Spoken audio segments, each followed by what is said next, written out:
Hi hello ಎಲ್ಲರಿಗೂ ನಮಸ್ಕಾರ. ಸುದ್ದಿ ಸಾಗರ್ ಈ ಚಾನಲ್ಗೆ ಸ್ವಾಗತ.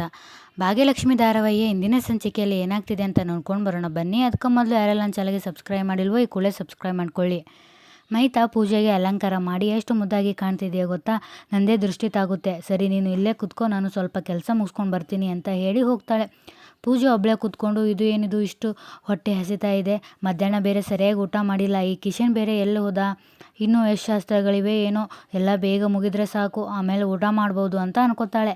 ಈ ಕಡೆ ಭಾಗ್ಯ ಮನೆಯಲ್ಲಿ ಊಟ ಮಾಡ್ತಿರ್ಬೇಕಾದ್ರೆ ಪಾಪ ಪೂಜಾ ಈ ಶಾಸ್ತ್ರಗಳ ಮಧ್ಯೆ ಏನಾದರೂ ತಿನ್ಲೋ ಇಲ್ವೋ, ಪಾಪ ತುಂಬ ಹೊಟ್ಟೆ ಹಸಿವಾಗಿರುತ್ತೆ ಅವಳಿಗೆ ಅಂತ ಯೋಚನೆ ಮಾಡ್ತಿರ್ತಾಳೆ. ಈ ಕಡೆ ಪೂಜಾ ಒಳಗೆ ಹೊರಗೆ ತಿರುಗಾಡ್ತಾ ತುಂಬ ಹೊಟ್ಟೆ ಹಸಿತಾ ಇದೆ, ಯಾರೂ ಕಾಣ್ತಿಲ್ವಲ್ಲ, ಏನು ಮಾಡಲಿ, ಅಟ್ಲೀಸ್ಟ್ ಬಟ್ಟೆನಾದರೂ ಜೋಡಿಸ್ಕೋತೀನಿ, ಟೈಮ್ ಪಾಸ್ ಆಗುತ್ತೆ ಅಂತ ಬ್ಯಾಗ್ ಓಪನ್ ಮಾಡ್ತಾಳೆ. ಈ ಕಡೆ ಭಾಗ್ಯ ಹೊಸ ಜಾಗ ಹೊಸ ಜನ, ಅಲ್ಲಿ ಅವಳಿಗೆ ಹೊತ್ತು ಹೋಗ್ತಿದೋ ಏನೋ ಗೊತ್ತಿಲ್ಲ, ಏನಾದರೂ ಕೇಳೋಕ್ಕೂ ಮುಜುಗರ ಪಟ್ಕೋತಾಳೆ. ಖಂಡಿತ ಅವಳಿಗೆ ಹೊಟ್ಟೆ ಹಸಿವಾಗ್ತಾ ಇರುತ್ತೆ. ಅವಳಿಗೆ ಹಸಿವಾಗುತ್ತೆ ಅಂತ ಬ್ಯಾಗಲ್ಲಿ ತಿಂಡಿ ಡಬ್ಬಿ ಇಟ್ಟಿದ್ದೆ, ಆಗಲೇ ಫೋನ್ ಮಾಡಿದಾಗ ಹೇಳಬೇಕು ತಾನೇ, ದಡ್ಡಿ ನಾನು ಅಂತ ಅನ್ಕೋತಾಳೆ. ಈ ಕಡೆ ಪೂಜಾ ಭಾಗ್ಯ ಬ್ಯಾಗ್ ಓಪನ್ ಮಾಡಿ ತಿಂಡಿ ಇರೋ ಬಾಕ್ಸ್ನ ನೋಡ್ತಾಳೆ. ಅಕ್ಕ, ಇದು ನೀನೇ ಇಟ್ಟಿರ್ತೀಯ ಅಂತ ಗೊತ್ತು, ನಿನ್ನಿಂದ ಮಾತ್ರ ಈ ಥರ ಯೋಚನೆ ಮಾಡೋಕ್ಕೆ ಸಾಧ್ಯ. ಆ ಮನೆಯಿಂದ ಇಲ್ಲಿಗೆ ಬಂದ್ರ ಮೇಲೂ ಕೂಡ ನಿನ್ನ ಆಶ್ರಯದಲ್ಲಿ ಬದುಕ್ತಾ ಇದ್ದೀನಿ, ಥ್ಯಾಂಕ್ ಯು ಅಕ್ಕ ಅಂತ ಹೇಳಿ ತಿಂಡಿನ ತಿಂತಾಳೆ. ನಿನ್ನಂಥ ಅಕ್ಕನ ಪಡೋಕೆ ನಾನು ಪುಣ್ಯ ಮಾಡಿದ್ದೀನಿ ದೇವರೇ, ಇನ್ನು ಮುಂದೆ ಆದರೂ ಅವಳ ಜೀವನ ಸರಿ ಹೋಗೋ ಹಾಗೆ ಮಾಡು. ಇಷ್ಟು ದಿನ ಅವಳು ತುಂಬ ಕಷ್ಟಪಟ್ಟಿದ್ದಾಳೆ, ಇನ್ನು ಮುಂದೆ ಆದರೂ ಅವಳು ನೆಮ್ಮದಿಯಾಗಿರೋ ಹಾಗೆ ಮಾಡು ಅಂತ ಹೇಳಿ ತಿಂಡಿನ ತಿಂತಾಳೆ. ಈ ಕಡೆ ಭಾಗ್ಯ, ದೇವರೇ ಆ ಮನೆಯಲ್ಲಿ ಅವಳು ನೆಮ್ಮದಿಯಾಗಿ ಇರೋ ಹಾಗೆ ನೋಡ್ಕೋ ತಂದೆ ಅಂತ, ಈ ಮನೆಯಲ್ಲಿ ಇರೋ ಎಲ್ಲರನ್ನೂ ಸಂಭಾಳಿಸ್ಕೊಂಡು ಹೋಗೋ ಶಕ್ತಿನ ಅವಳಿಗೆ ಕೊಡು.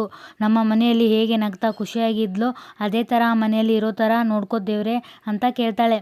ಈ ಕಡೆ ಪೂಜಾ ತಿಂಡಿನ ಎಲ್ಲ ತಿಂದು ತನ್ನ ಬಟ್ಟೆನೆಲ್ಲ ಜೋಡಿಸ್ಕೊತಾಳೆ. ಆಗ ಅಲ್ಲಿಗೆ ಕಿಶನ್ ಬರ್ತಾನೆ. ಕಿಶನ್ ಬಂದೆ, ಬಾ ಇಲ್ಲಿ ನೋಡು ಬಟ್ಟೆ ಹೇಗೆ ಜೋಡಿಸಿದ್ದೀನಿ ಅಂತ ಅವನ ಕೈ ಹಿಡ್ಕೊಂಡು ತೋರಿಸ್ತಾಳೆ. ಕಿಶನ್ ಕೈ ಬಿಡಿಸ್ಕೊಂಡು ದೂರ ಬರ್ತಾನೆ. ಕಿಶನ್ ಏನಾಯ್ತು, ಯಾಕೆ ಸಪ್ಪಿಗೆ ಇದೆಯಾ ಅಂತ ಕೇಳ್ತಾಳೆ. ಅದಕ್ಕೆ ಕಿಶನ್, ಪೂಜಾ ನಾನು ನಿನ್ನ ಹತ್ರ ಮಾತಾಡಬೇಕಿತ್ತು ಅಂತ ಹೇಳ್ತಾನೆ. ಅದಕ್ಕೆ ಪೂಜಾ ಗಾಬರಿಯಾಗಿ, ಏನಾಯಿತು ಕಿಶನ್, ಏನಾದರೂ ಸಮಸ್ಯೆನಾ, ಸರಿ ಏನಾಯಿತು ಹೇಳು ಅಂತಾಳೆ.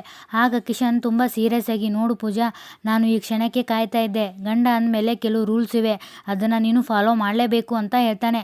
ಅದಕ್ಕೆ ಪೂಜಾ ತುಂಬ ಬೇಸರದಿಂದ, ರೂಲ್ಸಾ ಕಿಶನ್, ಯಾಕೆ ಈ ಥರ ಮಾತಾಡ್ತಿದ್ಯಾ, ನನಗೆ ತುಂಬ ಭಯ ಆಗ್ತಿದೆ ಅಂತ ಹೇಳ್ತಾಳೆ. ಅದಕ್ಕೆ ಕಿಶನ್, ಭಯ ಅನಿಸಿದ್ರು ಪರವಾಗಿಲ್ಲ, ನಾ ಹೇಳಬೇಕು ಹೇಳ್ತೀನಿ ಅಷ್ಟೇ, ನೋಡು ಇನ್ನು ಮುಂದೆ ನಾವು ಗರ್ಲ್ ಫ್ರೆಂಡು ಬಾಯ್ ಫ್ರೆಂಡು ಅಲ್ಲ, ಗಂಡ ಹೆಂಡತಿ ಎಲ್ಲನೂ ಮೊದಲಿನ ಥರ ಇರಲ್ಲ, ಬದಲಾಗಬೇಕು. ಇಷ್ಟು ದಿನ ಒಂದು ಮುತ್ತು ಕೇಳಿದ್ರು ಎಲ್ಲ ಮದುವೆ ಆದಮೇಲೆ ಅಂತ ಹೇಳ್ತಾ ಇದ್ದೆ, ಆದರೆ ಈಗ ನನಗೆ ಯಾವಾಗ ಬೇಕೋ ಆವಾಗ ಮುತ್ತು ಕೊಡಬೇಕು ಅಂತ ಹೇಳಿ ನಗ್ತಾನೆ. ಆಗ ಪೂಜಾ, ಏ ಕತ್ತೆ, ಯಾರಾದರೂ ಹೀಗೆ ಮಾತಾಡ್ತಾರಾ, ನನಗೆ ಎಷ್ಟು ಭಯ ಆಗಿತ್ತು ಗೊತ್ತಾ, ಒಂದು ಸಣ್ಣ ಕಿಸ್ ಸಲುವಾಗಿ ಇಷ್ಟೆಲ್ಲ ಡ್ರಾಮಾನ ಅಂತ ಕೇಳ್ತಾಳೆ. ಅದಕ್ಕೆ ಕಿಶನ್, ಏನು ಒಂದು ಸಣ್ಣ ಕಿಸ ಸರಿ, ಎಲ್ಲಿ ನೋಡೋಣ ಒಂದು ಕಿಸ್ ಕೊಡು ಅಂತ ಕೇಳ್ತಾನೆ. ಅದಕ್ಕೆ ಪೂಜಾ, ಹೋಗೋ ನಿನಗೆ ಹೊತ್ತು ಗೊತ್ತು ಅನ್ನೋದೇ ಇಲ್ಲ ಅಂತ ನಾಚ್ಕೋತಾಳೆ. ಹಾಗೆ ಇಬ್ಬರು ತಮಾಷೆ ಮಾತಾಡ್ತಾ ಇರ್ತಾರೆ. ಈ ಕಡೆ ಭಾಗ್ಯ, ನಮ್ಮ ಪೂಜೆ ಅಲ್ಲಿ ಹೇಗಿದ್ದಾಳೋ, ಕೆಲಸನೇ ಮಾಡಿ ಅವಳಿಗೆ ಅಭ್ಯಾಸನೇ ಇಲ್ಲ, ಒಂದು ಸಲ ಫೋನ್ ಮಾಡಿ ವಿಚಾರಿಸ್ತೀನಿ ಅಂತ ಅಂದ್ಕೊಂಡು ಪೂಜೆಗೆ ಕಾಲ್ ಮಾಡಬೇಕು ಅನ್ನೋದರಲ್ಲಿ ಮೀನಾಕ್ಷಿ ಹೇಳಿದ್ದು ನೆನಪಾಗುತ್ತೆ. ಈಗ ಬೇಡ, ಶಾಸ್ತ್ರಗಳೆಲ್ಲ ಮುಗೀಲಿ, ಆಮೇಲೆ ಕಾಲ್ ಮಾಡ್ತೀನಿ ಅಂತ ಅನ್ನೋ ಅಷ್ಟರಲ್ಲಿ ಆದಿ ಭಾಗ್ಯಗೆ ಕಾಲ್ ಮಾಡ್ತಾನೆ. ಆದಿಯವರು ನನಗೆ ಯಾಕೆ ಕಾಲ್ ಮಾಡ್ತಿದ್ದಾರೆ ಅಂತ ಹೇಳಿ ಕಾಲ್ ರಿಸೀವ್ ಮಾಡಿ, ಹಲೋ ಆದಿಯವರೇ ಹೇಳಿ ಅಂತಾಳೆ. ಆ ಕಡೆಯಿಂದ ಆದಿ, ಸಾರಿ ಇಷ್ಟೊತ್ತಲ್ಲಿ ಕಾಲ್ ಮಾಡೋದಕ್ಕೆ ಡಿಸ್ಟರ್ಬ್ ಆಯ್ತಾ ಅಂತ ಕೇಳ್ತಾನೆ. ಅದಕ್ಕೆ ಭಾಗ್ಯ, ಅಯ್ಯೋ ಹಾಗೇನಿಲ್ಲ ಹೇಳಿ ಅಂತಾಳೆ. ಅದಕ್ಕೆ ಆದಿ, ಏನು ಪೂಜಾನ ಬಗ್ಗೆ ಯೋಚನೆ ಮಾಡ್ತಿದ್ದೀರಾ, ನನಗೆ ಗೊತ್ತು ಭಾಗ್ಯ ಪೂಜಾ ಏನು ಮಾಡ್ತಿದ್ದಾಳೋ ಹೇಗಿದ್ದಾಳೋ ಅಂತ ಯೋಚನೆ ಮಾಡ್ತಿರ್ತೀರಾ. ನೋಡಿ, ಈ ಆದಿ ನಿಮಗೆ ಮಾತು ಕೊಟ್ಟ ಮೇಲೆ ಮುಗೀತು, ಪೂಜಾ ಈ ಮನೆಯಲ್ಲಿ ತುಂಬ ಚೆನ್ನಾಗಿರ್ತಾಳೆ, ನೀವು ಅವಳ ಬಗ್ಗೆ ಯಾವ ಚಿಂತೆನೂ ಮಾಡಬೇಡಿ, ಸ್ವಲ್ಪ ದಿನ ಅವಳಿಗೆ ಕಷ್ಟ ಆಗ್ಬೋದು, ಆಮೇಲೆ ಹೊಂದ್ಕೊಂಡು ಹೋಗ್ಬೋದು, ನೀವು ಯಾವ ಚಿಂತೆನೂ ಮಾಡಬೇಡಿ, ಆರಾಮಾಗಿರಿ ಅಂತ ಹೇಳ್ತಾನೆ. ಅದಕ್ಕೆ ಭಾಗ್ಯ, ಸರಿ ಆದಿಯವರೇ, ನೀವೆಲ್ಲರೂ ಅವಳ ಜೊತೆ ಇರ್ತೀರಾ ಅನ್ನೋದೇ ನನಗೆ ಧೈರ್ಯ, ಥ್ಯಾಂಕ್ ಯು ಸೋ ಮಚ್ ಆದಿಯವರೇ ಅಂತ ಹೇಳ್ತಾಳೆ. ಅದಕ್ಕೆ ಆದಿ, ಥ್ಯಾಂಕ್ಸ್ನ ನಾನು ನಿಮಗೆ ಹೇಳಬೇಕು, ನಾ ಇವತ್ತು ಪೂಜೆನ ಪರವಾಗಿ ನಿಂತಿದ್ದೀನಿ, ಏನೇ ಆದರೂ ಅವಳು ಈ ಮನೆಯಲ್ಲಿ ಸಂತೋಷವಾಗಿರ್ತಾಳೆ ಅಂತ ನಾ ಹೇಳಿದ್ದೀನಿ ಅಂದರೆ ಅದಕ್ಕೆ ಕಾರಣ ನೀವೇ ನೋಡಿ ಭಾಗ್ಯ, ನನಗೆ ನಿಮ್ಮ ಮೇಲೆ ಪೂಜೆನ ಮೇಲೆ ಬೇರೆ ಥರ ಭಾವನೆ ಇತ್ತು, ಅದನ್ನು ಚೇಂಜ್ ಮಾಡೋದಕ್ಕೆ ನೀವೇ ಕಾರಣ, ಅದಕ್ಕೆ ಥ್ಯಾಂಕ್ಸ್ ಹೇಳಬೇಕು ಅದಕ್ಕೆ ಅಂತ ಹೇಳ್ತಾನೆ. ಅದಕ್ಕೆ ಭಾಗ್ಯ, ಅಯ್ಯೋ ಅದಕ್ಕೆಲ್ಲ ಥ್ಯಾಂಕ್ಸ್ ಯಾಕೆ, ನೀವು ಸಮಾಧಾನವಾಗಿ ಕೂತ್ಕೊಂಡು ಯೋಚನೆ ಮಾಡೋದಕ್ಕೆ ನಿಮ್ಮನ್ನು ನೀವು ಬದಲಾಯಿಸ್ಕೊಂಡ್ರಿ ಅಷ್ಟೇ ಅಂತ ಹೇಳ್ತಾಳೆ. ಸರಿ ಭಾಗ್ಯ, ನಾನು ನಿಮಗೆ ಆಮೇಲೆ ಕಾಲ್ ಮಾಡ್ತೀನಿ, ಗುಡ್ ನೈಟ್ ಅಂತ ಹೇಳ್ತಾನೆ. ಅದಕ್ಕೆ ಭಾಗ್ಯ, ಸರಿ ಗುಡ್ ನೈಟ್ ಆದಿಯವರೇ ಅಂತ ಹೇಳಿ ಕಾಲ್ ಕಟ್ ಮಾಡ್ತಾಳೆ. ಈ ಕಡೆ ಕಿಶನ್, ನಾನು ನಿನ್ನ ಗಂಡ, ನಿನ್ನ ಜೊತೆ ಯಾವಾಗಲೂ ಇರ್ತೀನಿ, ನಿನಗೆ ಕೆಲಸದಲ್ಲಿ ಕೂಡ ಹೆಲ್ಪ್ ಮಾಡ್ತೀನಿ ಅಂತ ಹೇಳ್ತಿರ್ತಾನೆ. ಆಗ ಅದನ್ನು ಬಾಗಿಲಲ್ಲಿ ನಿಂತು ಮೀನಾಕ್ಷಿ ಕೇಳಿಸ್ಕೊತಿರ್ತಾಳೆ. ಕಿಶನ್ ತಿಂಡಿ ಇರೋ ಬಾಕ್ಸ್ನ ನೋಡಿ, ಇದು ಏನು ಪೂಜಾ ಅಂತ ಕೇಳ್ತಾನೆ. ಅದಕ್ಕೆ ಪೂಜಾ, ನನಗೆ ಹಸಿವಾಗುತ್ತೆ ಅಂತ ಅಕ್ಕ ಬ್ಯಾಗಲ್ಲಿ ಇಟ್ಟಿದ್ದಾಳೆ ಅಂತ ಹೇಳ್ತಾನೆ. ಹೇಳ್ತಾಳೆ. ಅದಕ್ಕೆ ಕಿಶನ್ ಏನು ಭಾಗ್ಯ ಅವ್ರು ಮಾಡಿರೋ ತಿಂಡಿನ ಎಲ್ಲನೂ ನೀನೇ ತಿಂದ, ನನಗೇನಾದರೂ ಉಳಿಸಿದೆಯಾ ಅಂತ ಕೇಳ್ತಾನೆ. ಅದಕ್ಕೆ ಪೂಜಾ ಅಪ್ಪ ಪುಣ್ಯಾತ್ಮ ಸ್ವಲ್ಪ ತಾಳ್ಮೆ ಇರಲಿ, ನಾನೇನು ಎಲ್ಲ ತಿಂದಿಲ್ಲ, ಸ್ವಲ್ಪ ಉಳಿಸಿದ್ದೀನಿ ಅಂತ ಹೇಳ್ತಾಳೆ. ಹೌದಾ, ಹಾಗಾದರೆ ನಾನು ತಿಂತೀನಿ ಅಂತ ಹೇಳ್ತಾನೆ. ಅದಕ್ಕೆ ಪೂಜಾ ಹಾಗೆ ತಿಂತೀಯಾ, ಹೋಗಿ ಕೈ ತೊಳ್ಕೊಂಡು ಬಾ ಅಂತ ಹೇಳ್ತಾಳೆ. ಅದಕ್ಕೆ ಕಿಶನ್ ಅಯ್ಯೋ ನನಗೆ ಅಷ್ಟೆಲ್ಲ ತಾಳ್ಮೆ ಇಲ್ಲ, ತುಂಬ ಹಸಿವಾಗ್ತಿದೆ, ನೀನೇ ತಿನ್ನಿಸು ಪ್ಲೀಸ್ ಪೂಜಾ ಅಂತ ಹೇಳ್ತಾನೆ. ಅದಕ್ಕೆ ಪೂಜಾ ತಾನೇ ತನ್ನ ಕೈಯಾರೆ ಕಿಶನ್ಗೆ ತಿನ್ನಿಸ್ತಾಳೆ. ಪೂಜಾ ಮತ್ತು ಕಿಶನ್ ಒಬ್ರಿಗೊಬ್ರು ತಮಾಷೆ ಮಾಡ್ತಾ ತಿಂಡಿನ ತಿನ್ನಿಸ್ತಿರ್ತಾಳೆ. ಇದನ್ನೆಲ್ಲ ಮೀನಾಕ್ಷಿ ನೋಡಿ ತುಂಬ ಕೋಪದಲ್ಲಿರ್ತಾಳೆ. ಒಳಗಡೆ ಬಂದು ಕಿಶನ್ ಏನು ಮಾಡ್ತಾ ಇದೀಯಾ ಅಂತ ಕೇಳ್ತಾಳೆ.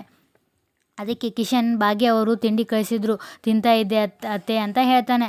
ಅದಕ್ಕೆ ಮೀನಾಕ್ಷಿ ಯಾಕೆ ಅವಳ ತಂಗಿಗೆ ಈ ಮನೆಯಲ್ಲಿ ಏನೂ ತಿಂಡಿ ಸಿಗಲ್ವಂತ, ಅಥವಾ ಕಾಮತ್ ಮನೆಯಲ್ಲಿ ಗತಿ ಇಲ್ಲ ಅಂತನಾ ಅಂತ ಕೇಳ್ತಾಳೆ. ಅದಕ್ಕೆ ಕಿಶನ್ ಯಾಕತ್ತೆ ಈ ಥರ ಯೋಚನೆ ಮಾಡ್ತೀರಾ, ಭಾಗ್ಯ ಅವರು ಈ ಥರ ಥಿಂಕ್ ಮಾಡ್ತಾರಾ ಹೇಳಿ, ಸಾಧ್ಯನೇ ಇಲ್ಲ. ಅವರು ತಂಗಿ ಮೇಲಿನ ಕಾಳಜಿಗೋಸ್ಕರ ಹೀಗೆಲ್ಲ ಮಾಡಿದ್ದಾರೆ ಅಷ್ಟೇ ಅತ್ತೆ. ನನಗೂ ಪೂಜಾಗೂ ತುಂಬಾ ಹೊಟ್ಟೆ ಹಸಿತಾ ಇದೆ, ಏನೋ ಶಾಸ್ತ್ರ ಅಂತ ಅಕ್ಕ ಹೇಳಿ ಕೂರಿಸಿದ್ದಾರೆ. ಮಹಿತಾ ಅಕ್ಕ ಹತ್ರ ಹೋಗಿ ಶಾಸ್ತ್ರ ಮುಗಿತಾ ಅಂತ ಕೇಳ್ಕೊಂಡು ಊಟ ಮಾಡ್ಕೊಂಡು ಬರ್ತೀವಿ ಅಂತ ಹೇಳಿ ಅಲ್ಲಿಂದ ಹೋಗ್ತಾರೆ. ಮೀನಾಕ್ಷಿಗೆ ತುಂಬ ಕೋಪ ಬಂದು, ಕಿಶನ್ ನೀನು ತುಂಬ ದೊಡ್ಡ ತಪ್ಪು ಮಾಡ್ತಾ ಇದೀಯಾ, ಇಷ್ಟು ದಿನ ನನ್ನ ಮಾತನ್ನ ಚಾಚು ತಪ್ಪದೆ ಕೇಳ್ತಿದ್ದವನು ಈಗ ನನ್ನ ಮಾತನ್ನ ಕೇಳೋಕ್ಕೂ ರೆಡಿ ಇಲ್ಲ ಅಲ್ಲ ಅಂತ ಹೇಳ್ತಾಳೆ. ಆಗ ಕನ್ನಿಕಾ ಅಲ್ಲಿಗೆ ಬಂದು ಯಾಕತ್ತೆ ಏನಾಯಿತು, ಯಾಕೆ ಸಿಟ್ಟಾಗಿದ್ದೀರಾ ಅಂತ ಕೇಳ್ತಾಳೆ. ಅದಕ್ಕೆ ಮೀನಾಕ್ಷಿ ಕಿಶನ್ ನಮ್ಮ ಕೈ ತಪ್ಪಿ ಹೋಗ್ತಿದ್ದಾನೆ ಕನ್ನಿಕಾ, ಆ ಭಾಗ್ಯನ ಬಗ್ಗೆ ಏನಾದರೂ ಮಾತಾಡಿದ್ರೆ ಅವಳ ತಂಗಿಗಿಂತ ಹೆಚ್ಚಾಗಿ ಅವನೇ ವಹಿಸ್ಕೊಂಡು ಬರ್ತಿದ್ದಾನೆ, ಹೀಗೆ ಬಿಟ್ಟರೆ ಸರಿ ಹೋಗಲ್ಲ, ನನ್ನ ಮಾತನ್ನ ಮೀರಿ ಏನೇನೋ ನಿರ್ಧಾರಗಳನ್ನು ತಗೋತಾ ಇದ್ದಾನೆ, ಎಲ್ಲದಕ್ಕೂ ಅವನ ಪರವಾಗಿ ಪೂಜಾ ಅನುಭವಿಸ್ತಾಳೆ, ನೋಡ್ತಾ ಇರು ಅಂತ ಹೇಳ್ತಾಳೆ. ಈ ಕಡೆ ಭಾಗ್ಯ ಏನೋ ಲೆಕ್ಕ ಬರೀತಾ ಇರ್ತಾಳೆ. ಆಗ ಗುಂಡ ಮತ್ತು ತಾನ್ವಿ ಗೊಂಬೆ ಸಲುವಾಗಿ ಕಿತ್ತಾಡ್ತಾ ಇರ್ತಾರೆ. ಅವರಿಗೆ ಸಮಾಧಾನ ಮಾಡಿ ಹೋಗಿ ಹೊರಗೆ ಆಟ ಆಡ್ಕೋ ಹೋರಿ ಅಂತ ಹೇಳಿ ಕಳಿಸ್ತಾಳೆ. ಮತ್ತೆ ಲೆಕ್ಕ ಮಾಡ್ತಾ ಇರಬೇಕಾದ್ರೆ ಅಲ್ಲಿಗೆ ಸುನಂದ ಬಂದು, ಏನು ಭಾಗ್ಯ ಏನು ಮಾಡ್ತಾ ಇದೀಯಾ, ಮದುವೆಗೆ ಎಷ್ಟು ಖರ್ಚಾಯಿತು ಅಂತ ಲೆಕ್ಕ ಮಾಡ್ತಾ ಇದೀಯಾ ಅಂತ ಕೇಳ್ತಾಳೆ. ಅದಕ್ಕೆ ಭಾಗ್ಯ ಹೂನಮ್ಮ, ಆಮೇಲೆ ಯಾರಿಗೆ ಎಷ್ಟು ಕೊಡಬೇಕು ಅಂತ ನೋಡ್ತಾ ಇದ್ದೀನಿ ಅಂತ ಹೇಳ್ತಾಳೆ. ಆಗ ಸುನಂದ ಪೂಜೆನ ಮದುವೆಗೆ ತುಂಬ ಸಾಲ ಮಾಡಿದೆಯಾ ಅಲ್ವಾ ಅಂತ ಕೇಳ್ತಾಳೆ. ಅಯ್ಯೋ ಹಾಗೇನಿಲ್ಲ ಅಮ್ಮ, ಮದುವೆ ಅಂದರೆ ತುಂಬ ಖರ್ಚಿರುತ್ತೆ ಅಲ್ವಾ, ನೀ ಅದ್ರ ಬಗ್ಗೆ ತಲೆ ಕೆಡಿಸ್ಕೋಬೇಡ, ನಾ ಎಲ್ಲ ನೋಡ್ಕೋತೀನಿ ಅಂತ ಹೇಳ್ತಾಳೆ. ಆಗ ಸುನಂದ ಪೂಜಾನ ಮದುವೆ ಸಲುವಾಗಿ ನಾನು ನಿನಗೆ ತುಂಬ ಬೇಜಾರು ಮಾಡಿದ್ದೀನಿ ಅಲ್ವಾ, ರೇಗಾಡಿದ್ದೀನಿ, ಹಠ ಮಾಡಿದ್ದೀನಿ, ಅದಕ್ಕೆ ಯಾವುದಕ್ಕೂ ಬೇಜಾರು ಮಾಡ್ಕೋಬೇಡ, ದಯವಿಟ್ಟು ನನ್ನ ಕ್ಷಮಿಸಿಬಿಡು, ನನಗೆ ನಿನ್ನ ಬಗ್ಗೆ ಹೆಮ್ಮೆ ಆಗ್ತಿದೆ, ನನಗೆ ಒಬ್ಬ ಮಗ ಇದ್ದಿದೆ, ಈ ಜವಾಬ್ದಾರಿ ತಗೋತಾ ಇದ್ನೋ ಇಲ್ಲೋ ಗೊತ್ತಿಲ್ಲ, ಆದರೆ ನೀನು ಇಷ್ಟೆಲ್ಲ ಜವಾಬ್ದಾರಿ ಒಬ್ಬಳೇ ನಿಂತು ಮಾಡಿದ್ದೀಯಾ, ನನಗೆ ತುಂಬ ಹೆಮ್ಮೆ ಆಗ್ತಿದೆ, ಮದುವೆಗೋಸ್ಕರ ತುಂಬ ಸಾಲ ಮಾಡಿದ್ದೀಯಾ, ಇನ್ನು ಮುಂದೆ ನೀ ಏನೇ ಕೆಲಸ ಮಾಡಿದ್ರೂ ನಾನು ನಿನಗೆ ಸಹಾಯ ಮಾಡ್ತೀನಿ, ಸಾಲ ತೀರ್ಸೋಕ್ಕೆ ನೀನು ಒಬ್ಬಳೇ ಒದ್ದಾಡೋದು ಬೇಡ ಕಣೆ, ನಿನ್ನ ಜೊತೆ ನಾನಿದ್ದೀನಿ ಅಂತ ಸುನಂದ ಹೇಳ್ತಾಳೆ. ಇದನ್ನೆಲ್ಲ ಕುಸುಮ ಕೇಳಿಸ್ಕೊಂಡು, ಏನು ತಾಯಿ ಮಗಳದು ಅಪೂರ್ವ ಸಂಗಮ ಆಗಿದೆ, ಏನು ಸುನಂದ ಯಾವಾಗಲೂ ನೋಡಿದ್ರು ನನ್ನ ಮಗಳು ಹಾಗೆ ಮಾಡಿಲ್ಲ ಹೀಗೆ ಮಾಡಿಲ್ಲ ಅಂತ ದೂರ್ತಾ ಇದ್ರಿ, ಇವತ್ತೇನು ಹೊಗಳಿಗೆ ಅಕ್ಕಟ್ಟಕ್ಕೇರಿಸ್ತಾ ಇದ್ದೀರಾ ಅಂತ ಕೇಳ್ತಾಳೆ. ಆಗ ಸುನಂದ ಅಮ್ಮನೇ ಅಲ್ವಾ ಹೊಗಳೋ ಅಧಿಕಾರ ಬೈಯೋ ಅಧಿಕಾರ ಇರೋದು, ಭಾಗ್ಯ ನಾನು ನಿನ್ನ ಹತ್ರ ಇನ್ನೊಂದು ವಿಷಯ ಕೇಳಬೇಕು, ನನಗೆ ಪೂಜೆನದೇ ಚಿಂತೆ ಆಗಿದೆ, ಅಲ್ಲಿ ಅವಳು ಆರಾಮಾಗಿರ್ತಾಳಲ್ವಾ ಅಂತ ಕೇಳ್ತಾಳೆ. ಅದಕ್ಕೆ ಭಾಗ್ಯ ಖಂಡಿತ ಆರಾಮಾಗಿರ್ತಾಳೆ, ನೀನು ಏನೂ ಯೋಚನೆ ಮಾಡಬೇಡ ಅಂತಾಳೆ. ಅದಕ್ಕೆ ಸುನಂದ ನನಗೆ ಆ ಮೀನಾಕ್ಷಿ ಕನ್ನಿಕದ ಭಯ ಅಂತಾಳೆ. ಅದಕ್ಕೆ ಕುಸುಮ, ನಮ್ಮ ಪೂಜೆ ಏನು ಕಡಿಮೆ ಅಂದ್ಕೊಂಡಿದ್ದೀರಾ, ಈ ಕುಸುಮನ ಜೊತೆ ಬೆಳೆದ ಹುಡುಗಿ ಅವಳು, 1-4 ದಿನ ನೋಡ್ತಾಳೆ, ಆಮೇಲೆ ಬಡ್ಡಿ ಚಕ್ರ ಬಡ್ಡಿ ಸಮೇತ ಸರಿಯಾಗಿ ಕೊಡ್ತಾಳೆ, ನೋಡ್ತಾ ಇರಿ ಅಂತ ಹೇಳ್ತಾಳೆ.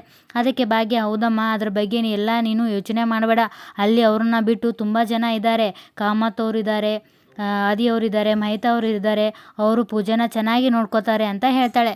ಇಲ್ಲಿಗೆ ಸಂಚಿಕೆ ಮುಕ್ತಾಯ ಆಗ್ತದೆ. ಈ ಸಂಚಿಕೆ ನಿಮ್ಗೆ ಇಷ್ಟ ಆದರೆ ದಯವಿಟ್ಟು ಒಂದು ಲೈಕ್ ಕೊಡಿ. ಧನ್ಯವಾದಗಳು.